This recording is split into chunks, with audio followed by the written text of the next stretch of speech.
내니 두려워 말아라. 나의 아들 나의 딸아 안심하라. 샬롬 샬롬 샬롬 샬롬 샬롬 샬롬. 나의 평안을 주노라. 세상과는 다른 평안 두려워 말라. 샬롬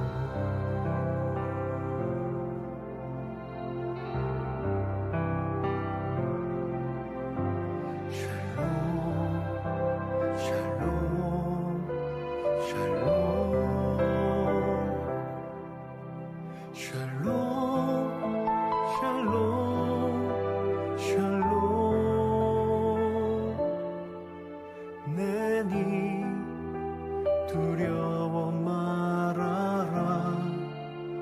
나의 사랑 나의 이스라엘 안심하라.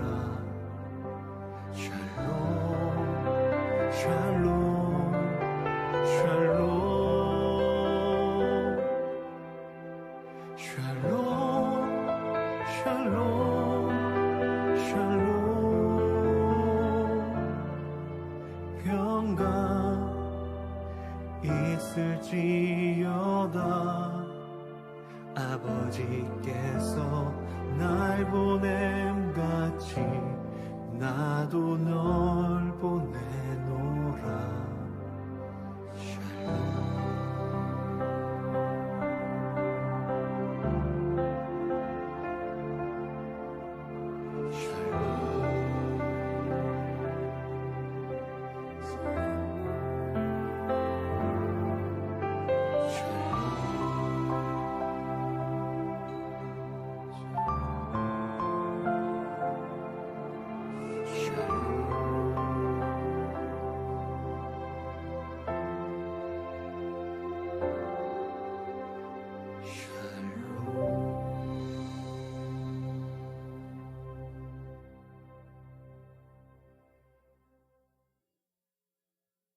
주님의 평안을 전합니다.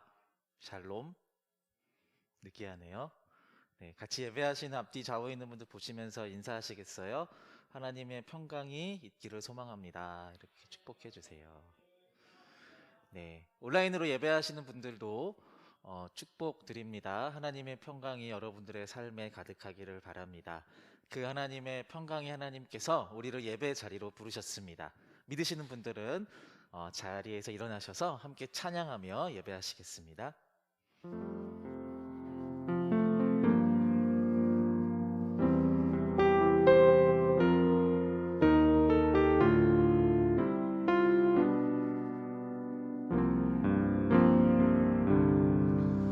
오늘 이곳에 계신 성령님 우리에게 말씀하시고 우릴 가르치소서. 다시 우리 맘 열어주시고 주의 빛으로 밝혀 우릴 인도하소서. 주님보다 앞서지 않고 겸손하게 주님의 말씀 기다리니 주님 손에 우릴 드립니다. 사랑으로 인도하소서. 이 시간 우리가 함께 참회의 기도로 주께 나아가기를 원합니다.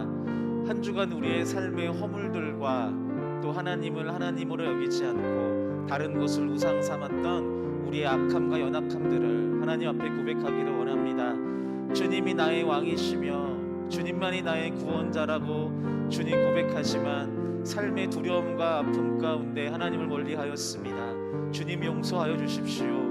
예수 그리스도의 보혈의 공로로 깨끗게 하여 주십시오. 우리 함께 기도하며 나아가시겠습니다. 주님, 날마다 우리의 연약함을 도우시고 우리의 악함을 또 죄인이라 말하지 아니하시며 우리 가운데 의인이라 말씀하시는 주의 자비하심을 찬양합니다. 아버지 하나님, 날마다 주님 떠나는 우리이지만 그보다 더 자주 우리 가운데 찾아오셔서 우리에게 위로의 말씀을 전하시는, 또 우리에게 그 사랑의 고백을 전하시는 주님의 따뜻함을 찬양합니다. 주여, 함께 예배하는 모든 자들이 그 하나님의 따스함을 온전히 누리게 하여 주십시오. 성령 하나님의 도우심과 이 자비하심으로 인해 그 인도하심에 이끌려 주님께서 초대하시는 이 생명의 예배에 아버지 하나님의 위로를 누릴 수 있도록 나를 떠나지 아니하시며 보화처럼 두지 아니하시는 그 하나님을 온전히 누리는 시간 될 수 있도록 주여 붙들어 주시옵소서. 주님 붙들어 주시옵소서. 주님,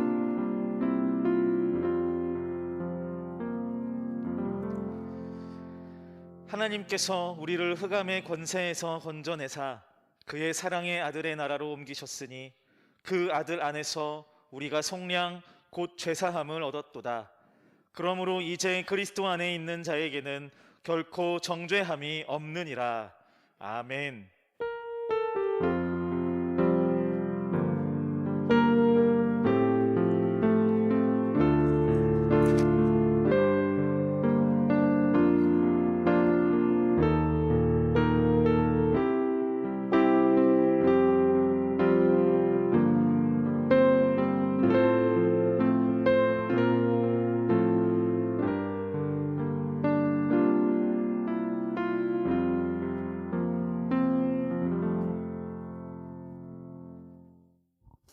할렐루야.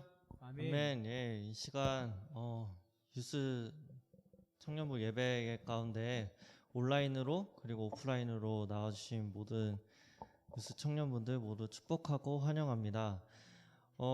이 시간 저희를 이 자리 가운데 초대하신 주님을 저희 감사로 더욱더 주님 앞에 나아갔으면 좋겠습니다. 이 시간 찬양 같이 합시다.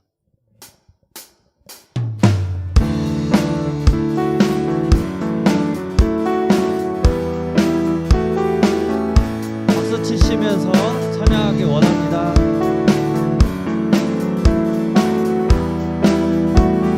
감사로 주님께 나가세 모든 날의 주인이시 기쁨으로 주님께 나가세 모든 호흡의 주 감사로 주님께 나가세 모든 날의 주이시 기쁨으로 주님께 나가세 모든 호흡 다시 한번 고백합시다. 감사로 주님께 나가세 모든 날의 주이시 기쁨으로 주님께 나가세 모든 호흡의 주 감사로 주님께 나가세 모든 날의 주인이시 기쁨으로 주님께 나가세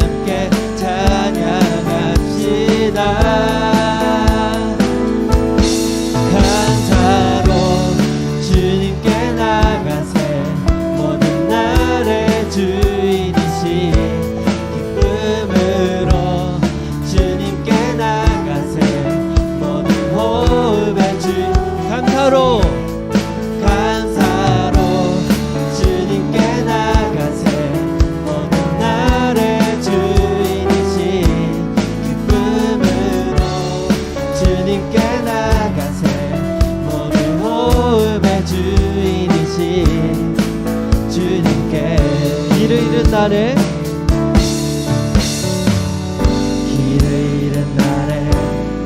방향이 되시고 선하신 그 뜻대로 인도하시니 주의 다스리신 나를 오늘 있음을 알기에 영원히 우리 함께 찬양합시다.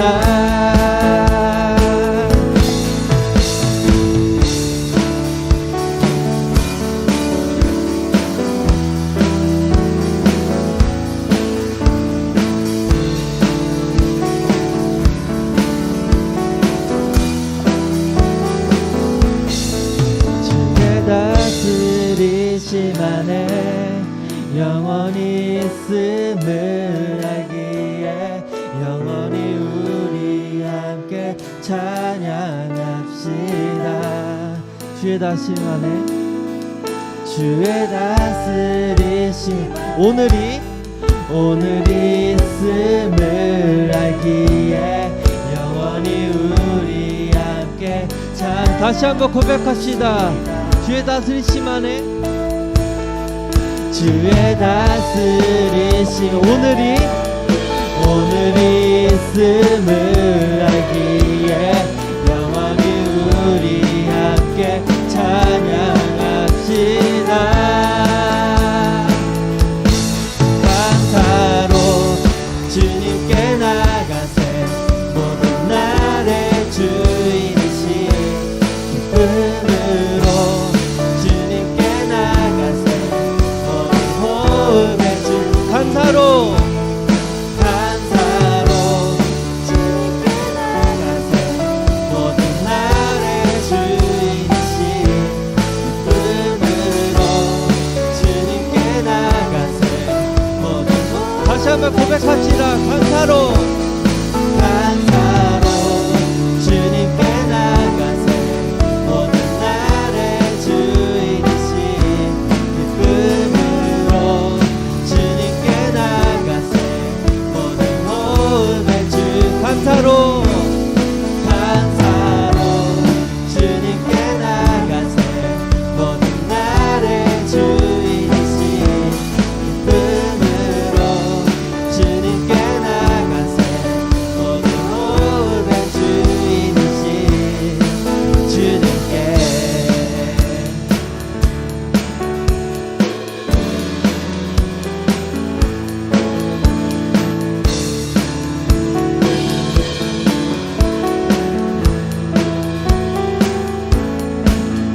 주님께 영광의 박수 올리겠습니다.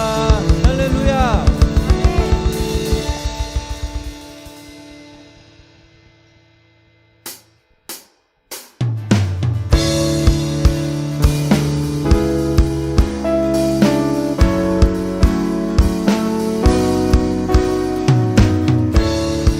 이 시간 저희들 마음을 다해 찬양하길 소망합니다. 내 마음 다해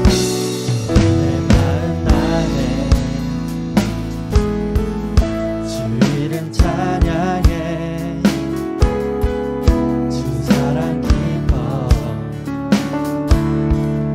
말로 다 못하네 주 앞서가요 길을 만드시네 오직 내 갈망 영원히 주 찬양 내 맘에 힘이 되신 주 영원한 빛이 되신 주 내 모든 오늘이 주의 행하신 찬양해 주는 위대한 통치자 내 모든 것 주께 승복해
박수로만 찬양합시다.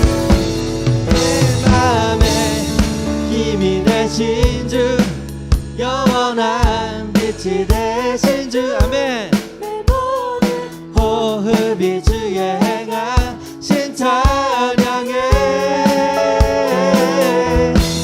주는 위대한 통치자, 내 모든 것 주께 승복해. 내 삶을 주의 불로 채우소서. 내 맘에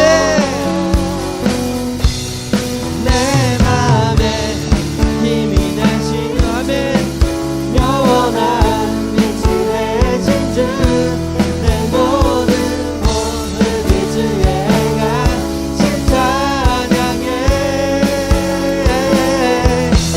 주는 위대한 통치자, 내 모든 것 주께 승복해. 내 삶을 주의 불로 채우소서. 아멘. 함께 영광의 박수 올리겠습니다.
통치자, 자유가 선포되어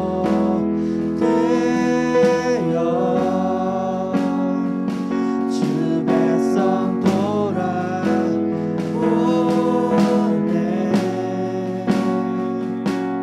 하나님 나라 임하소서. 영광과 존귀 능력과 위엄, 놀라운 사랑의 기적의 하나님, 지금 이곳에 오소서. 다시 한번 고백합시다. 주의 나라가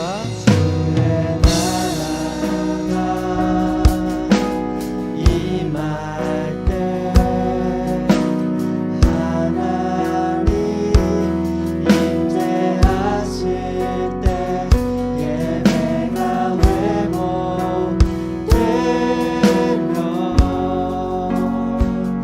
기적은 일어나네. 전능하신 주,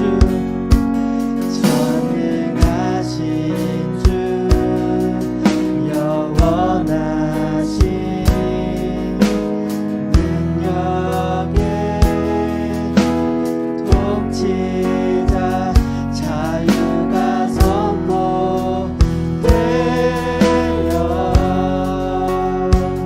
주 백성 돌아. 주의 나라가 임할 때 다시 한번 고백합시다. 주의 나라가 임할 때 하나님 임재하실 때 예배가 회복되며 아멘. 기적은 일어나네.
원합니다.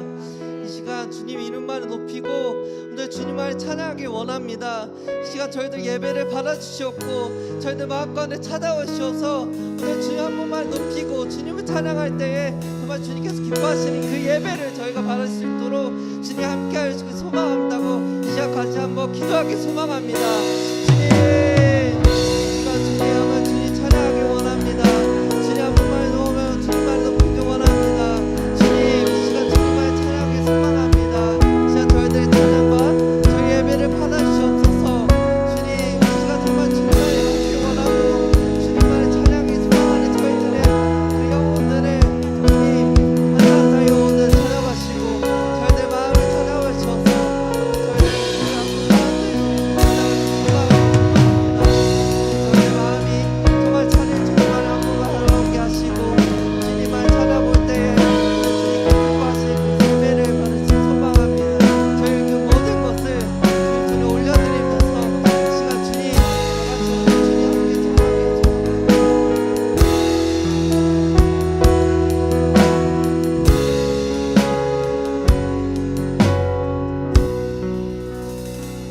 기도하시고 예배 가운데 나가겠습니다.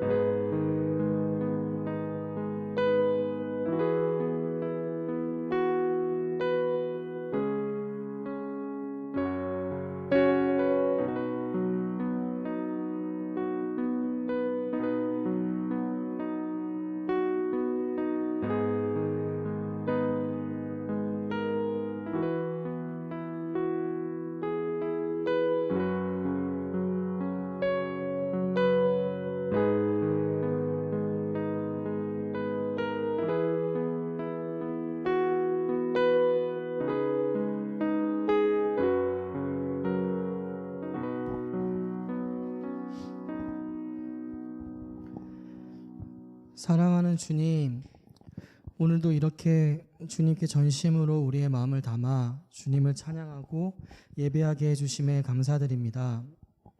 찬양과 영광받기 합당하신 주님의 이름을 마음을 다해 찬양합니다.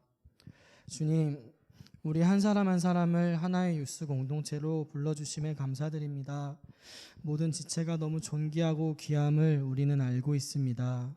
주님, 현재 코로나 상황을 비롯해 다양한 환경 가운데 우리는 놓여져 있습니다. 서로 연합하기에도 함께 예배하기에도 쉽지 않은 상황 안에 있습니다.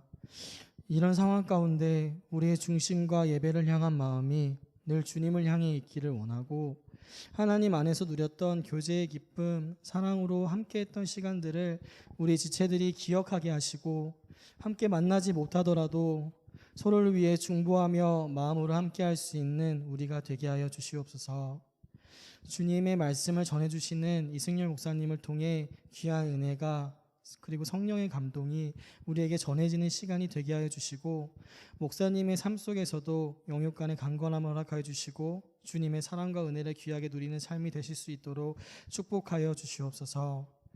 늘 우리와 동행하시고 함께해 주시는 살아계신 주님을 바라봅니다. 지켜주시고 함께해 주시옵소서. 이제는 함께 주기도문으로 함께 기도드리시겠습니다. 하늘에 계신 우리 아버지, 아버지의 이름을 거룩하게 하시며 아버지의 나라가 오게 하시며 아버지의 뜻이 하늘에서와 같이 땅에서도 이루어지게 하소서.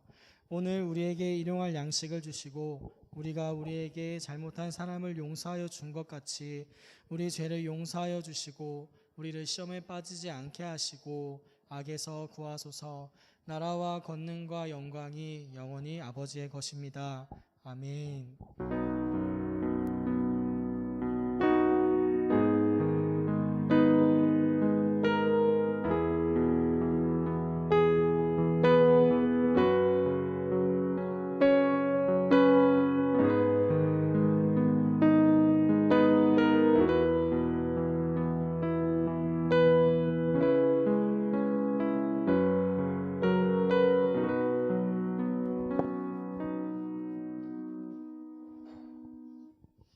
안녕하세요. 오늘 살짝 셔츠 간만 입었는데 강의하러 온 사람 같네요. 오늘 이 시간에는 오늘 이 시간에는 광고하겠습니다. 일단 광고하기에 앞서서 오늘 또 저는 개인적으로 오랜만에 뵙는 분들이 자리하신 것 같아가지고 저기 신입생이지만 상황 때문에 자주 참석을 또 하기가 어려운 상황이잖아요. 그래서 얼굴 보기가 힘들긴 한데 삼소원 씨 자리해 주셨고요. 그리고 간만에 또 저기 뒤에 정규영 님도 나와주셔가지고 진하게 아까 인사 한번 했습니다. 지금 아시다시피 뭐 계속 뭐 600명에 가까운 확진자가 막 하루 평균 나오다 보니까 자리하는 게 어려운 건 맞습니다만 그래도 가끔 이렇게 나오시면은 반가운 얼굴들 볼 수 있으니까 참고해 주시면 되겠습니다. 저희 YBM 4기 모집하는데요. 저희가 깜빡하고 지난주에 또 링크를 안 드려가지고 다은이 너무 아쉬워한다. 보셨죠? 다은이 너무 아쉬워한다. 이거 이번에 쓰려고 다 준비했는데 그치? 그래서 오늘 링크 다시 오늘은 정말 나갈 테니까 그 생각 있으신 분들은 너무 강요하시는 거 아닙니까? 너무 추천해 주시고 계신 거죠? 추천하고 계신 거죠? 네. 많은 경험하신 분들은 다들 추천하십니다. 그만큼 또 공신력이 있는 모임이기 때문에. 예. 이거 왜 이렇게 안 하시는지 모르겠네. 저희가 사실 이거 두 반으로 찢을 생각했거든요. 너무 지원자들 많을까봐. 너무 솔직했나? 좀 이제는 좀 구걸하겠습니다. 들어와 주세요. 한 번만 경험하고 아니다 싶으면 발 빼시고 자신 있으니까. 장난입니다. 네, 아무튼 오늘 광고 뭐 별다른 특별한 건 더 없고요. 저희 청년부 유튜브 채널 맞아. 특별한 광고 하나 있네요. 그 다음 주 되기 전까지 생일자가 3명이 있습니다. 27일에 박장호 형제님 있고요. 28일에 유하은 자매 있고요. 29일에 다은이네 언니 있는데 네, 어제 저 생일이었거든요. 교회에 계신 또 많은 분들이 축하해 주셔가지고 유스 청년부 또 축하 화력이 좀 세서 되었습니다. 아직까지 따뜻하고요. 네, 아무튼 유튜브 채널 구독해 주시고 안 하신 분 아직까지 혹시 있다면, 그리고 예배 실시간으로 드리지 못하신 분들 유튜브로 봐주시면 되겠습니다. 이상입니다.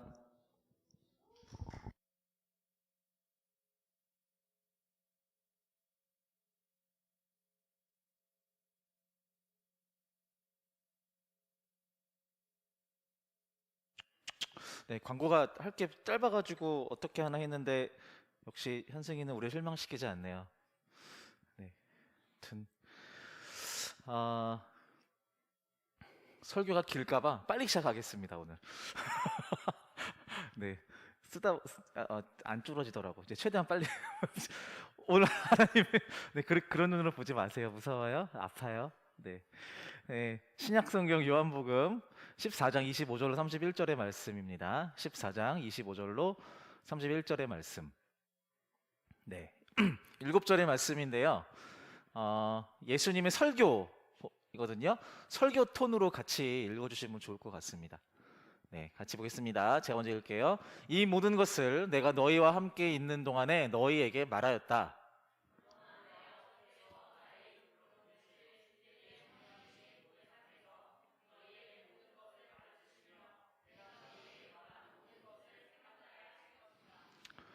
내가 너희에게 평안을 남긴다. 곧 나의 평안을 너희에게 준다. 내가 너희에게 주는 평안은 세상이 주는 것과 같지 않다. 너희는 마음에 근심하지도 말고 두려워하지도 마라.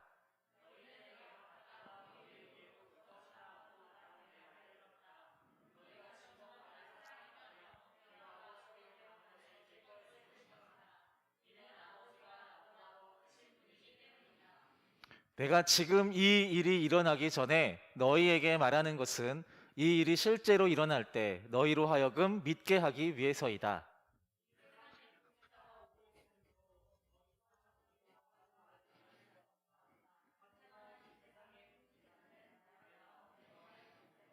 같이 읽겠습니다. 그러나 내가 아버지를 사랑하고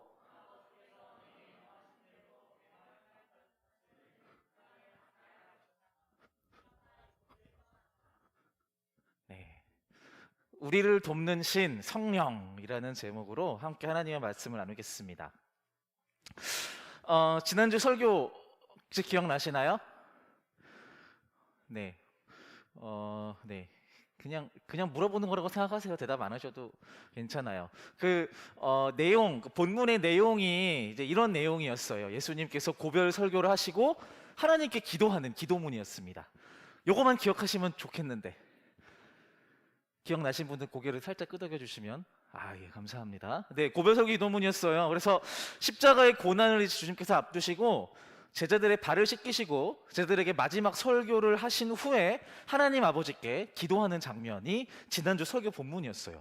그러니까 이런 거예요. 하나님 아버지의 뜻에 완전히 순종하신 그 예수님은 하나님의 거룩함을 입으시고 제자들과 우리의 스승이 되셨다라는 이야기를 했고요. 동시에 스승 되신 예수님께서 철저한 자기 비움을 통해 제자들과 우리에게 우리의 그 거룩함을 위해서 중보하시고 그렇게 우리 또한 세상에서 스승으로 살아가도록 선한 영향력을 끼치는 사람으로 자기 비움을 통해 본을 보이신 그것을 통해서 그렇게 살아가도록 가르치신다라고 지난주에 함께 나누었었습니다.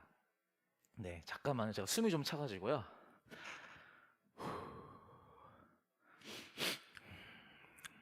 오늘 본문은 지난주 예수님의 이 기도가 있기 전에 기도문이니까 기도가 있기 전에 제자들에게 하셨던 고별 설교입니다. 고별 설교의 내용이에요. 그러니까 연결하실 수 있으시면 연결하면 좋을 것 같아요. 예수님께서 오늘 본문의 이 설교를 하시고 그 설교를 마친 후에 기도하시는 거예요.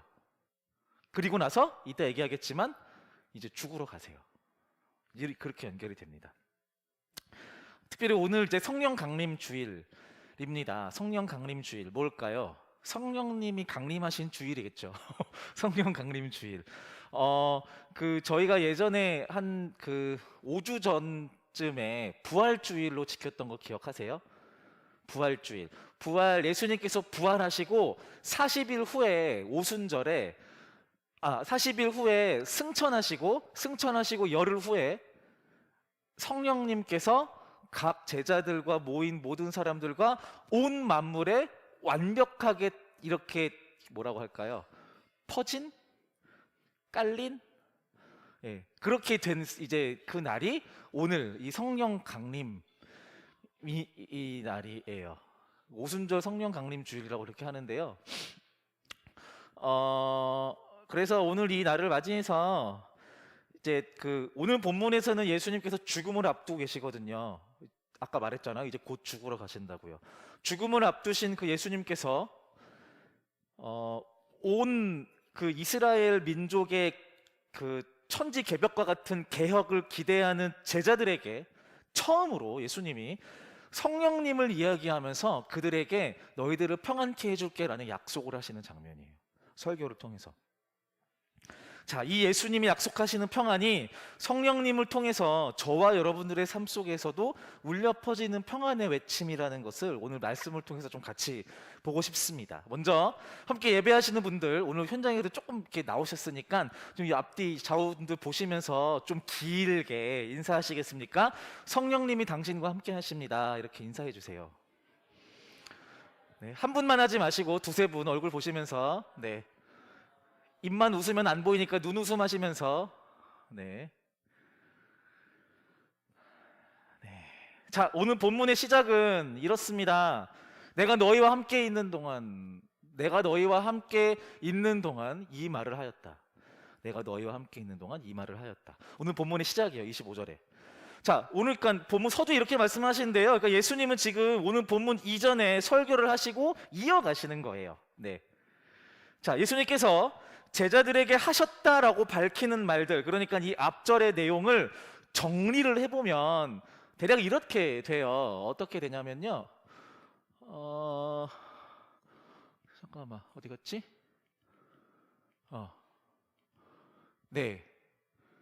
첫 번째, 나는 이제 곧 아버지께로 돌아간다. 이런 설교를 하세요. 이 말은 곧 무슨 말이에요? 조금 있으면 세상이 나를 보지 못할 것이다. 19절에 내가 곧 죽을 것이다 라는 예고. 예수님께서 제자들에게, 모여있는 제자들에게 나는 이제 곧 아버지께 갈 거야, 곧 죽을 거야 라는 이야기를 설교를 통해서 말씀하세요. 그리고 또 이어서 말씀하시는 게 뭐냐면요, 근데 다시 돌아올 거야 라고 얘기하세요. 8절에 나는 너희를 고아처럼 버려두지 아니하고 너희에게 다시 오겠다 라고 말씀하세요. 자, 이게 앞절에 예수님께서 설교하셨던 내용을 정리한 거예요. 사실은 이제 그동안의 이 예수님의 이 가르침은 제자들에게 되게 매력적이었어요. 왜, 무슨 말이냐면요, 이게요, 예수님의 생적을 좀 보면 알아요. 작고 낮은 사람들의 편에 섰던 선생이었어요. 예수님의 행적이 그랬단 말이에요. 그리고 종교적으로 또 정치적으로 탄압하는 무리들을 진짜 보기 좋게 물리쳤었던 지혜와 지식이 뛰어난 스승이었단 말이에요. 말빨도 아주 세고요, 포스도 넘치는데 나한테는 되게 따뜻한 사람, 그런 이미지였단 말이에요. 그런 제자들에게 이 스승이 너무 좋은데 한 가지 불안 요소가 있었어요. 그 불안 요소가 무엇이냐? 그것은 바로 예수님이, 내 스승이 고난받을 것이다 라는 예언이 있었단 말이에요. 이 예언이요, 로마의 탄압과 종교 지도자들의 불합리한 권력을 완벽하게 이길 수 있는 메시아이고 스승의 등장이다라고 제자들은 믿고 있었는데, 정작 그들의 스승인 그 예수는요, 자신의 입으로 내가 고난받고 내가 죽을 것이다 라고 얘기를 하고 있단 말이에요. 이게 제자들한테 되게 불안한 거예요. 물론 예수님은 그 얘기를 하면서 내가 고난받고 죽을 거야 하고 끝나지 않았어요. 그 뒤에 있는 말들을 이어가셨단 말이에요. 그를 조롱하며 채찍질하며 십자가에 못 박게 할 것이나 제3일에 살아나리라, 이렇게 말씀하세요. 이어서 말씀하셨었다라는 거예요. 예수님이 내가 고난받고 죽을 건데 살아날 거야 라고 얘기하셨다라는 거죠. 우리는 성경을 보면서 이걸 믿어요. 근데 당시 제자들은 이걸 믿지 못했어요. 왜? 앞에가 너무 셌거든요. 내 스승, 메시아, 나와 내 가족과 우리 민족의 유일한 희망으로 여긴 이 예수가 고난받는다고? 죽는다고? 이거에 너무 이렇게 쇼크를 먹어가지고 뒤에 부활할 것이다라는 이 신화와 같은 이야기를 믿지 못했단 말이에요. 상식이었던 거죠. 제자들에겐 이게 상식이었어요. 죽음은 끝이다. 죽음은 끝이다. 그래서 예수님이 십자가에 죽을 것이나 제3일에 부활할 것이다라는 이 예언의 무게 중심이요, 앞쪽에 심하게 기울어져 있었던 거예요. 근데 이게 비단 제자들만의 부족함은 아니에요. 신앙을 통해 더 나은 삶, 축복을 기대하는 것은 예수님의 제자들이나 지금 이 시대를 살아가는 우리나 사실은 비슷해요. 물론 똑같이 놓고 비교할 수는 없죠. 우리는 제자들을 향해서 비난하잖아요. 그거를 못 믿냐? 예수님이 그렇게 얘기하셨는데 부활할 거 그거를 못 믿냐? 라고 비난하지만 우리의 삶에서 부활하신 예수님이 내 주님이 된다라는 사실을 믿고 살지 않잖아요. 그걸 못 믿기 때문에 우리 매주 예배 시작할 때 참회 기도하면서 기도하잖아요. 올해 이번 주도 또 하나님 떠났네, 또 눈 감고 살았네, 또 안 믿고 살았네, 이렇게 생각하잖아요. 똑같다라는 거죠. 그때나 지금은 똑같다라는 거예요. 우리의 지식은 짧고 우리의 능력은 부족하고 마음 같지 않은 고난을 우리가 당할 때 우리의 마음은 정말 너무나도 쉽게 깨져버린다라는 거예요. 한마디로 이것입니다. 이 세상을 살아가는 그 어떤 신앙인도, 잘 들어보세요, 그 어떤 신앙인도 스스로 만들어낸 신앙의 단단함으로 살아갈 수 없어요. 우리의 신앙은 단단하지 않아요. 여러분들이 지금 떠오르는 신앙이 가장 단단한 사람 누구인 것 같아요? 최규철 원로 목사님 정도면 좀 느낌이 오나요? 또는 안성호 선교사님 정도면 그래, 그 정도 느낌이 오나요? 그분들에게 직접 물어본 적이 있어요? 목사님, 선교사님의 신앙은 단단하세요? 100% 아니라고 하실 거예요. 그 누구도 자신을 향해서 내 신앙이 단단하다고 말할 수 없어요. 그런 교만은 아무도 가질 수 없다라는 거예요. 세상의 권세 앞에서 우리 모두는 어쩔 수 없는 유리 멘탈의 소유자들이라는 거예요. 맞습니다. 현실의 벽은 단단합니다. 지금이나 예전이나 똑같습니다. 제자들에게 있어서 예수님의 존재는 그들이 지금 처해 있는 이 현실의 암울함을 무너뜨릴 수 있는 희망이었을 거예요. 로마의 권력을 무너뜨릴 수 있는 힘의 소유자라고 예수를 보았을 것이고요. 타락한 종교 지도자를 모두 갈아치울 수 있는 새로운 가르침의 창시자로서 예수, 스승을 바라보았을 거예요. 자신들이 처했던 일상이 돼버린 이 억울함과 억눌림을 해방시켜줄 스승으로서 예수를 바라보고 있었단 말이에요. 그런데 그 마지막 희망인 스승 예수는요, 정작 자기의 입으로 이별을 얘기하고 죽음을 이야기하고 있는 거예요. 안 그래도 바리새인들과 종교 제자들의 압박이 점점 심해져 가고 있고 제자 몇 명으로부터 신뢰를 잃기 일보 직전인 이 풍전등화와 같은 거의 예수님의 사역의 마지막 이 시기 즈음인데도 예수님은 또 이 이야기를 하고 있는 거예요. 나 곧 죽을 거야 라고. 이제 좀 힘을 발휘하셔야 되는데, 그렇게 얘기하셨던 하나님 아버지의 아들, 독생자 메시아로서의, 그리스도로서의 어떤 엄청난 이벤트와 엄청난 능력과 이런 것들이 나타날 때가 이제 된 것 같은데, 이 마지막 순간에도 예수님은 나 곧 죽을 거야 라고 얘기하고 있다는 거예요. 불안하죠. 만약 정말로 이 스승 예수가 자신이 말한 대로 고난당해서 죽어서 실패하게라도 한다면, 그 예수님을 스승으로 내 삶을 다 걸었던 그 제자들의 인생도, 그리고 이스라엘의 마지막 희망도 사라지는 것이라고 여겨졌을 거예요. 제자들에게 있어서 예수의 죽음은 제자들의 세상의 끝이고 이스라엘의 절망이고 두려움 그 자체라는 거예요. 계속 절망적이고 불편한 이야기들만 하고 있습니다. 불편하실 것 같아요. 이런 생각들을 할 수 있어요. 저도 쓰면서 그랬습니다. 내가 믿는 신앙은 그런 게 아닌데, 이렇게 부정적인 이야기들로만 가득한 게 내 신앙은 아닌데, 우리가 처한 현실이 어떠하든 우리의 신앙은 절망 속에서 희망을 이야기하는 것이어야 하는데 라는 생각들을 할 수 있을 것 같아요. 어떠세요? 고개를 끄덕이셨잖아요. 우리의 현실의 절망적인 부분들에 대해서 끄덕이셨잖아요. 근데 우리의 신앙이 그 절망에서 끄덕이는 것으로 끝나면 안 된다라는 것들도 알고 있잖아요. 우리의 신앙은 그 절망 속에 머물지 않고 희망으로 가야 된다는 것들을 습관적으로 우리는 알고 있잖아요. 그렇게 될 것이라고 믿고 있잖아요. 그런가요? 여러분들의 삶이 절망에서 끝나지 않을 것이라는 믿음이 있으세요? 여러분들이 결국 그 신앙을 믿고 살아갈 때에 어둠 속에 죽음 가운데 있지 않고 빛과 생명 가운데로 갈 것이라는 믿음이 있으세요? 그러세요? 대답을 하셔야지 다음을 넘어갈 수가 있어요. 그러세요? 맞습니다. 여러분들은 틀리지 않습니다. 네, 맞아요. 여러분들의 믿음의 고백, 저도 그렇게 믿습니다.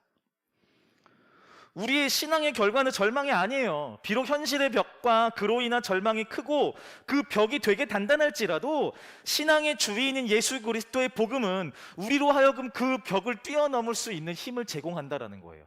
오케이? 자, 단단한 벽을 부술 수 있는 능력을 제공하는 거, 이게 우리의 믿음이라는 거예요. 이게 우리의 신앙이에요. 세상이 아무리 크다 한들 우리가 믿는 예수 그리스도가 더 크고 위대하고 강력하신 주님이시다라는 거예요. 할렐루야. 자, 지금까지 이야기하면서 정리해보죠.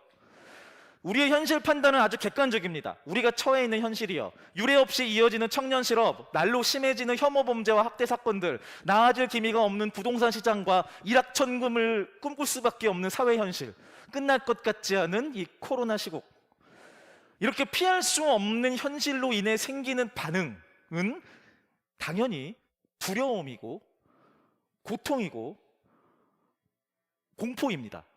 자, 그런데 우리는, 저와 여러분들은 어째서, 어떻게 아까 제가 외쳤던 거 할렐루야, 아멘, 이런 신앙을 가질 수 있냐는 거죠. 객관적 절망과 두려움 속에서 예수님이 더 크고 위대하다라는 이 기억과 신앙의 외침을 어떻게 여러분들은 외칠 수 있냐는 거예요.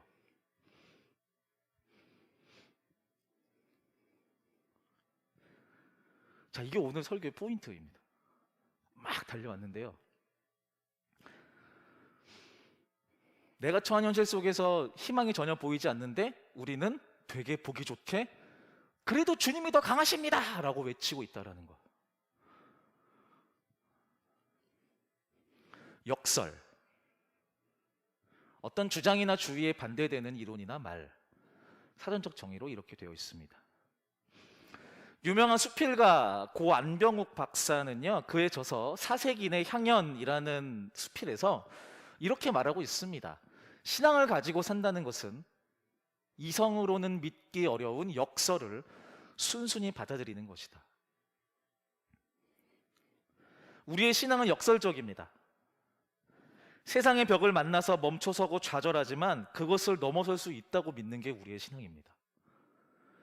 가시와 고난으로 인해 몸과 마음이 찢겨나가는 고통 속에 있지만 때때로 감사를 말하고 기쁨의 노래를 부르는 게 우리의 신앙입니다. 오늘 본문에서 말하는 예수님의 설교의 가르침도 역시 아주 역설적입니다. 예수님은 사람들과 제자들의 신뢰를 잃어가고 있고요, 자신이 한 말의 대가를 이제 치러야 하는 매우 절망적인 상황 가운데 있습니다. 네, 이것은 당시 인간 예수가 처해 있는 객관적 상황에 대한 이야기예요. 자신들의 인생을 송두리째 걸었던 제자들은요, 자꾸만 죽음을 말하고 있는 스승의 말에 불안하게 짝이 없습니다. 400년에 걸쳐서 예언된 메시아를 기다리던 이스라엘 민족 역시 더 이상은 이 로마의 압제에 견딜 수가 없단 말이에요. 예수님을 둘러싼 이 모든 것들을 고려해 볼 때, 객관적 상황으로 볼 때 예수와 그의 무리들에게는 희망이 없어요. 이 상황에서 예수님은 이렇게 이야기하십니다. 같이 읽어보겠습니다. 시작.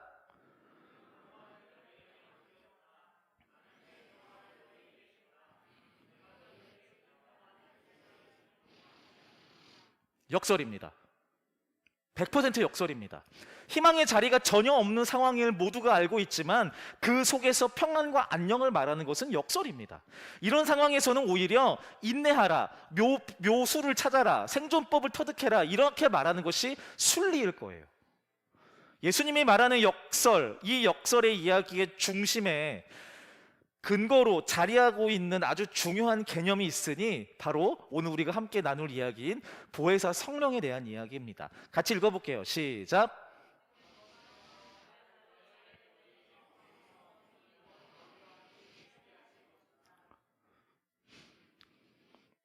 스승인 나는 곧 떠나겠지만, 죽을 거라는 거죠. 스승인 나는 곧 떠나겠지만 보혜사 성령을 보내서 너희랑 함께 있게 할 거야 라고 약속하십니다.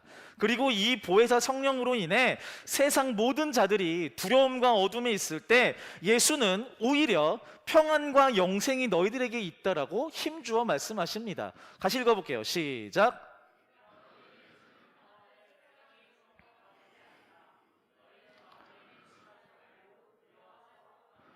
네, 예수님의 말들을 이어지는 거예요. 객관적 상황이 어떻다고요? 제자들의 상황이 지금 풍전등화와 같은 상황이에요. 불안하기 짝이 없어요. 지금이라도 예수님이 메시아의 신적 권능을 일으켜서 다 뒤집어 엎었으면 좋겠어요. 근데 이 이야기를 하는 거예요. 불안하지? 근데 괜찮아. 내 평안을 너희한테 줄게. 성령을 너희한테 보내줄 거야 라고 이야기를 하세요. 네, 말뿐만 그렇게 얘기를 해요. 그래서 이 말을 하고 그럼 뭔가 신적 권능이 나타나나? 이런 생각들을 할 때에 예수님이 쐐기를 박는 실천 행동을 보이십니다. 같이 읽어보겠습니다. 시작.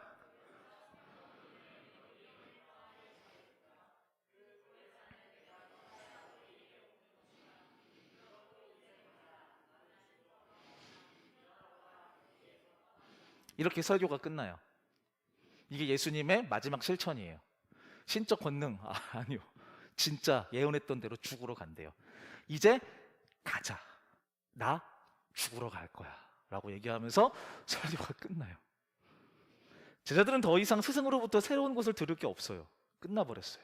자기 자신과 가족과 민족의 구원자로 여겼던 스승 예수가 지금 이제 발걸음을 옮겨서 죽으러 가고 있어요. 끝나러 가고 있단 말이에요. 마치 다 포기한 사람처럼 가고 있단 말이에요. 오면 안 된다고 믿었던 끝이 다가오고 있는 거예요. 인생의 절망이 지금 목전에 있습니다. 마지막 희망이 사라지려고 하고 있어요. 죽음과 두려움이 이 제자들에게 엄습해오고 있단 말이에요. 네, 우리가 알다시피 오늘의 이 설교를 마치고요, 지난주에 했었던 그 기도를 하시고요. 바로 겟세마네 동산 가셔서 로마 군인들에게 잡히십니다. 그 이유는 우리가 잘 알고 있습니다. 제자들이 우려했던 절망을 그대로 맞닥뜨립니다. 스승이 끝났으니까 제자들도 끝났습니다. 그러나 스승 예수는 죽음에 머물지 않고 부활하셨습니다. 그리고 다시 제자들에게 나타나셨죠. 자, 성경에서는요, 예수님이 부활하신 후에 승천하시기 전까지 40일을 제자들과 함께 보내셨다라고 되어 있어요. 근데 이제 예수님께서 3년 동안 공생의 기간 동안 행하시고 가르치시고 전하셨던 하나님 나라의 복음에 대한 이야기는 우리가 알고 있지만 40일 동안 예수님이 제자들과 40일 동안 있으면서 뭘 했는지는 기록이 되어 있지 않아요. 왜 기록되어 있지 않을까요? 비밀 뭐 그런 게 있어서? 아니요, 이미 다 가르쳐 주셨거든요. 더 이상 새롭게 가르칠 게 없어요. 그냥 복습, listen and repeat, 계속 요거만 하는 거예요. 전에 기억나지? 그 나사로 기억나? 이런 얘기들만 계속 하고 있는 거예요. 거듭 말하지만 제자들은 이미 스승 예수에게 배울 수 있는 것은 다 배웠어요. 40일은 제자들에게 스승 예수와 복습하는 시간이었단 말이에요. 그렇게 시간이 흐르고 예수님은 승천하십니다. 자, 그러면 이제 여기에서 제자들의 입장이 어떤지를 우리가 좀 공감해 봐야 돼요. 제자들은 예수님께서 자기의 고난과 죽음에 대한 예고를 하실 때 불안해했단 말이에요. 그래서 믿지 않았어요. 그럴 리 없다고, 그러지 말라고. 그런데 결국 떠났잖아요. 제자들이 어떻게 했어요? 믿음 가운데 기도했나요? 아니요, 다 도망갔어요. 왜? 자신들의 희망으로 여겼던 예수님이 자신들에게서부터 사라졌으니까. 불안과 두려움이 엄습해 온 거죠. 현실을 맞닥뜨리게 된 거예요. 그러다가 예수님이 부활하셨어요. 우와, 다시 오셨다. 너무 좋아요. 40일 동안 복습하면서 예수님이 나랑 같이 있구나, 안 죽으셨구나. 그런데 승천하신단 말이에요. 똑같아요. 죽으시나 승천하시나 제자들에게는 스승 예수가 나의 주변에서 사라지게 되는 거예요. 똑같이 또 불안하고 두려워지는 거죠. 한 가지 달라지는 게 있죠. 예수님이 승천하신 후에 불안함과 두려움 가운데 모여 떨고 있는 제자들에게 예수님께서 약속하셨던 성령님이 내리게 됩니다. 자, 이게 다른 거죠. 그 제자들 가운데 성령님이 임하게 됩니다. 사도행전의 말씀을 같이 한번 읽어보겠습니다. 시작.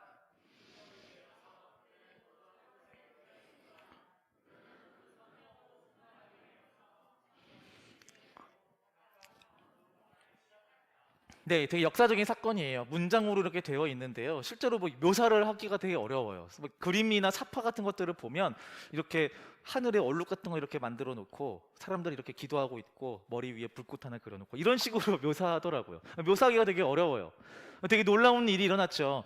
그럼 이제 궁금해요. 그러면 오순절 성령 사건 이전에는 성령님이 안 계셨느냐? 아니요, 계셨어요. 하나님의 영이 있었어요. 근데 그때에는 하나님의 영이 각 사람과 상황에 맞추어서 임했다가 떠났다가 했단 말이에요. 네, 구약의 기록들을 보시면 알 수 있어요. 그런 기록들이 있어요. 근데 오순절 성령 사건 이후로 그렇게 되지 않아요. 모든 만물과 모든 생명 가운데 성령이 충만하게 돼요. 네, 누구의 선택, 받아들인 이런 것들이 아니라 그냥 하나님의 신적 권능으로 모든 생명들에게 그 성령이 충만하게 돼요. 이게 오순절 성령 사건의 이제 의미인 거죠. 자, 돌아와서 이 성령님이 모든 자들에게 임한 이 이후로 제자들의 삶은요, 이때부터 이제 좀 완전히 확 바뀌어요.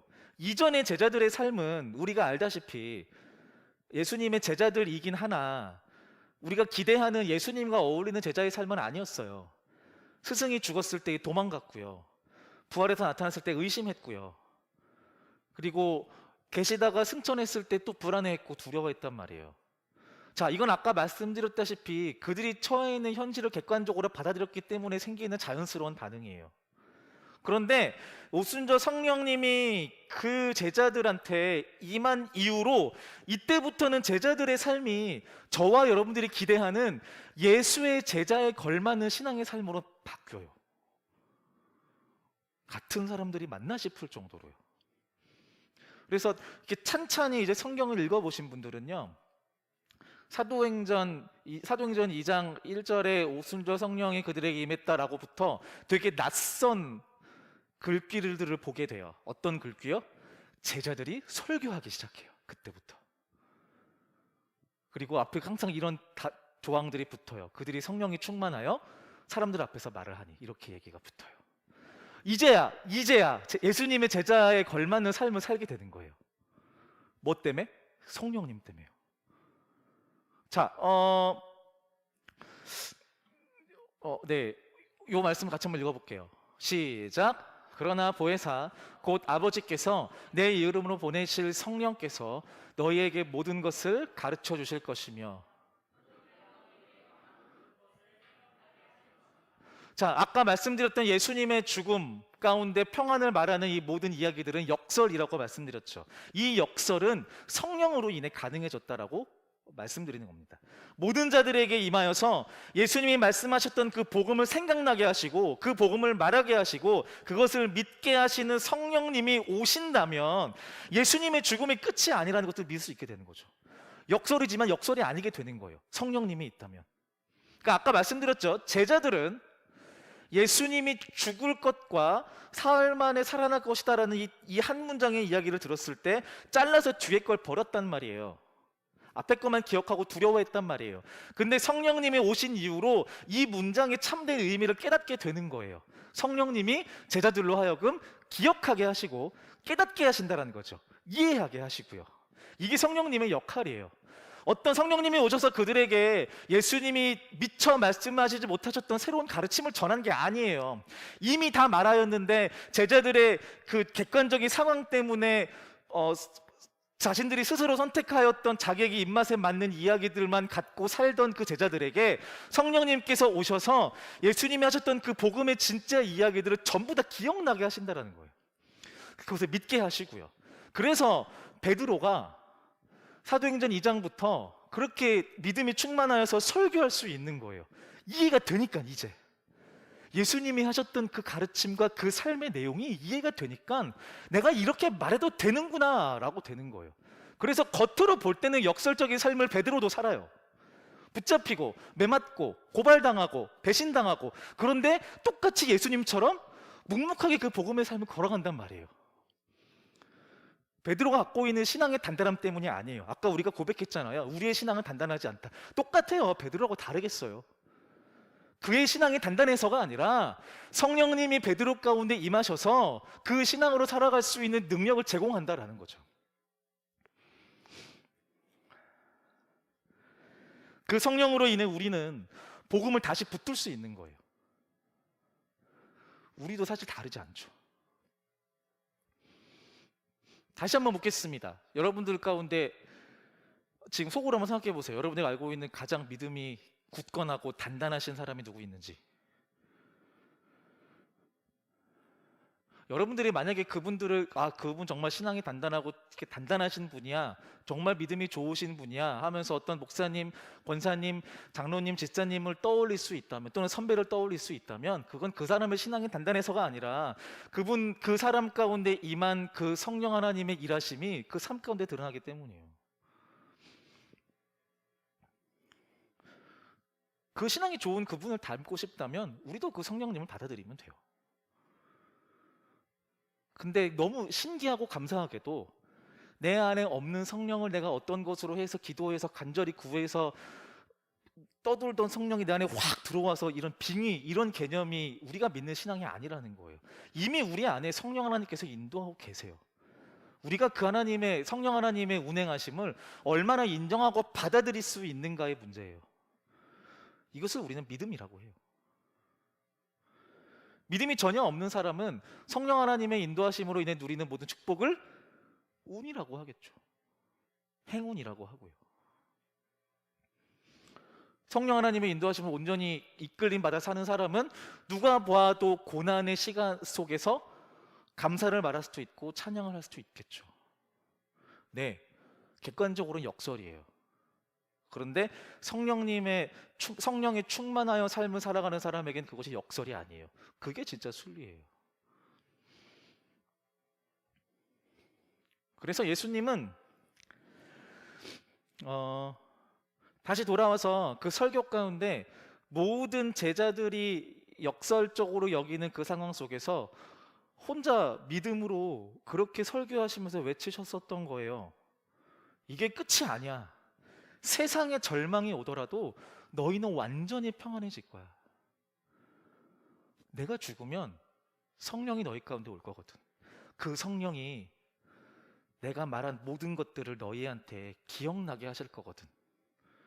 그럼 너희들이 절망 가운데 있지 않을 거야. 니들의 현실이 얼마나 고루하고 아프고 두렵고 절망 가운데 있는지 알고 있는데, 성령님이 너희 가운데 일하시면 너희들은 그 불안함 가운데 머물지 않을 거야. 내가 너희한테 주는 평안을 발견하게 될 거야. 혹시 우리 가운데 이런 절망을 만나신 분이 계십니까? 그 절망의 벽이 너무 크고 높아서 희망이 없어 보인다라고 좌절하신 분들이 계십니까?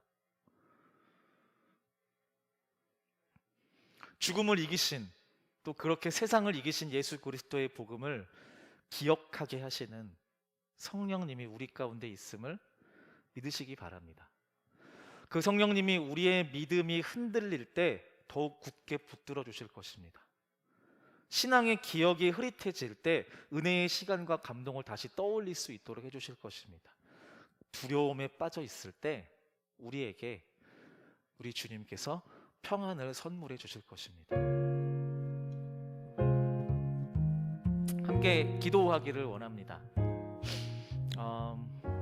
2000년 전 오늘 예수님이 보내주신 그 성령이 모든 만물과 생명이 있는 우리에게, 저와 여러분들에게 임하였습니다.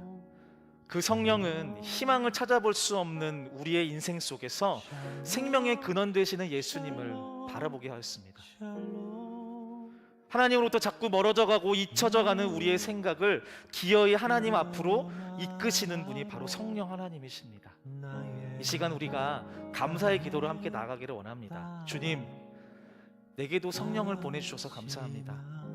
나도 그 성령 충만할 수 있도록 내게 기회 주셔서 감사합니다. 주님, 내가 그 성령 덕분에 예수님을 믿을 수 있습니다.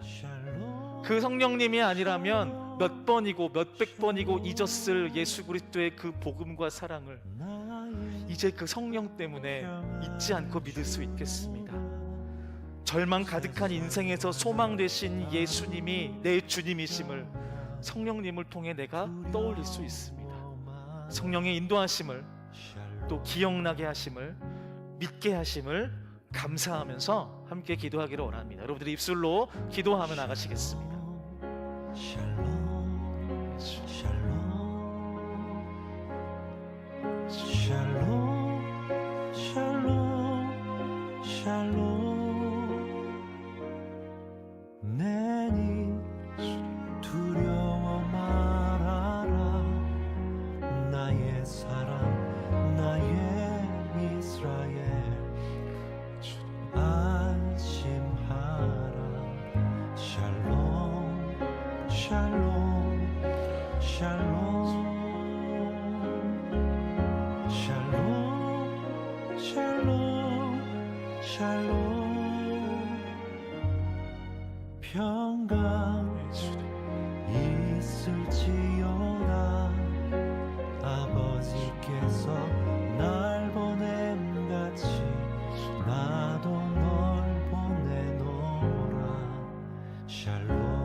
아버지께서 다른 보혜사를 너희에게 보내셔서 영원히 너희와 함께 계시게 할 것이다. 내가 너희에게 주는 평화는 세상에 주는 것과 같지 않다.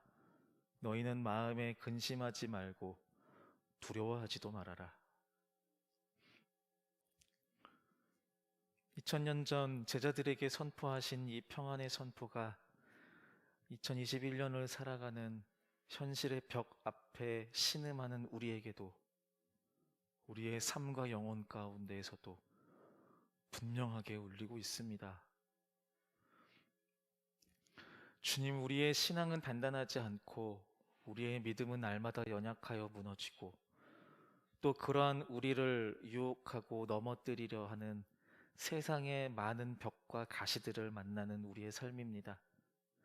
이 객관적 상황 속 가시와 두려움, 아픔과 고통으로 인해 신음하는 이 순간에서도 성령 하나님 우리 가운데 예수 그리스도를 다시 떠올리고 예수 그리스도의 복음을 믿게 하시며 신음하고 눈물 흘리는 우리에게 찾아오셔서 위로하시는 인격적인 그 하나님을 찬양합니다. 우리에게 오셔서 우리와 함께 하시는 성령님, 바라기는 우리의 마음이 조금 더 열려서, 우리의 생각이 조금 더 열려서 우리가 온전히 다 알지도 못하는 완벽한 축복의 삶으로 이끄시는 그 예수 그리스도를 바라볼 수 있는 그 믿음을, 그 믿음의 길로 인도하시는 우리를 도우시는 신 성령 하나님을 기대하고 바라보게 하여 주십시오. 감사드리며 예수님의 이름으로 기도드립니다. 아멘. 네, 우리 찬이 오는 동안에 좀 같이 이렇게 옆에 있는 분들에게 축복해 주시겠습니까? 같은 축복이에요. 성령님이 당신과 함께 하십니다. 해주세요. 네. 우리 함께 찬양하면서 봉헌하도록 다 하겠습니다. 같이 일어나셔서 봉헌 찬양 같이 드리시겠습니다.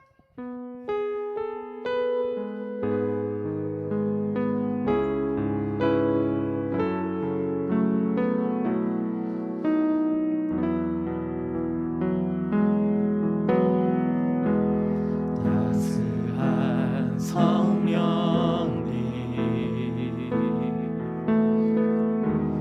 마음으로 보내 내 몸을 감싸며 주어지는 평안함 만족함을 느끼네. 사랑과 진리의 사랑과 진리에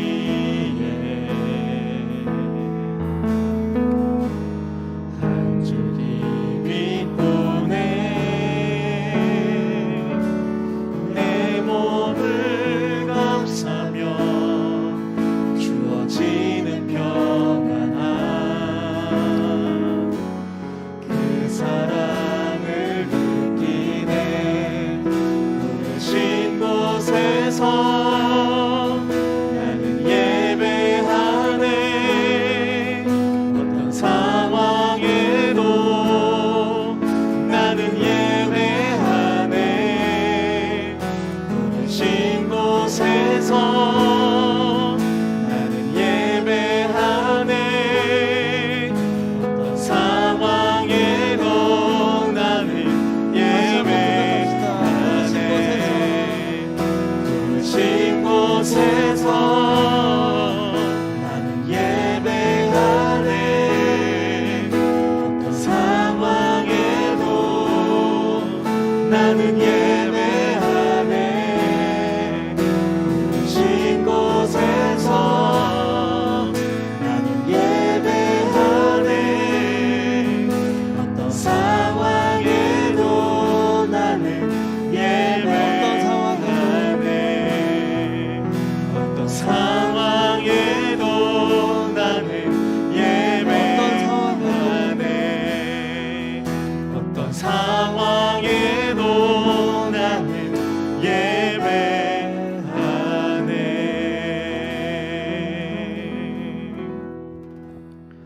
주님 부르신 곳이 우리 삶의 현장, 여전히 현실의 벽이 높고 어둡고 아픔 가득한 곳인 줄 압니다.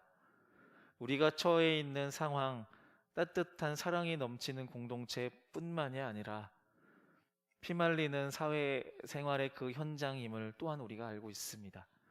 주님, 그 상황과 그 장소, 그 모든 환경 속에서 성령님을 의지하여 우리가 하나님을 예배할 수 있습니다. 우리로 결국 주님 떠올리게 하고 우리로 결국 그 주님께 돌이킬 수 있도록 인도하시는 성령님이 우리와 함께 있는 한 우리는 어떤 상황과 우리의 모든 곳에서 하나님을 예배하기로 작정합니다. 주님, 이 믿음의 고백을 또 노래로 기도로 주께 올려드리는 모든 청년들 가운데 예물로 주께 영광 올려드리는 자들이 있습니다. 예물로, 시간으로, 생각과 삶의 모든 것으로 기꺼이 주께 드리고자 하는 귀한 청년들의 삶 가운데 하늘의 복을 더하여 주시옵소서.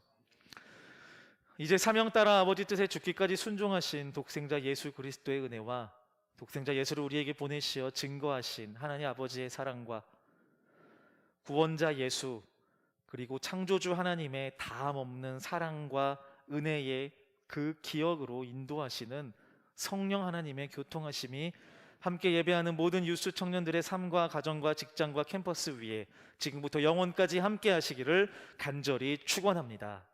아멘.